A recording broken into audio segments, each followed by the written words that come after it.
High বন্ধুরা, আজকে আমি বানাবো মুরগির ঠ্যাং। কড়াটা বসিয়ে দিয়েছি, কড়াতে তেল দিয়ে দিয়েছি। তেলটা প্রায় গরম হয়ে এসছে। ফোড়নে আমি তেজপাতা আর গরম মশলা ফোড়ন দিচ্ছি।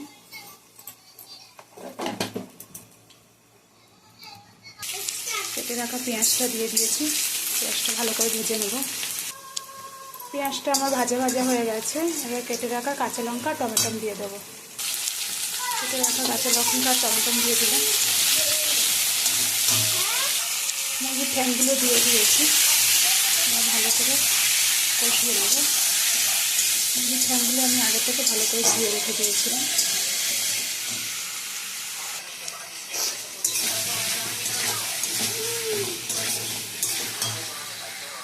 ভাজা হয়েছে। এবারে আমি এর মধ্যে বেটে রাখা মশলা দিয়ে দেবো। এখানে আমি আদা, রসুন আর কাঁচা লঙ্কা একসাথে বেটে রেখেছি। এটা একটু ঝাল হলে খেতে ভালো লাগে, তাই আমি একটু বেশি দিয়েছি।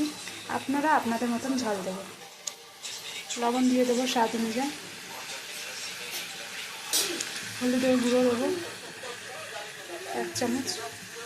কাশ্মীরি গুঁড়ো লঙ্কা দেবো 1 চামচ। এবার মশলাগুলো ভালো করে কষাবো যতক্ষণ না তেল ছাড়ে। মশলা থেকে তেলটা ছেড়ে দিয়েছে। এবার জল দিয়ে দেবো।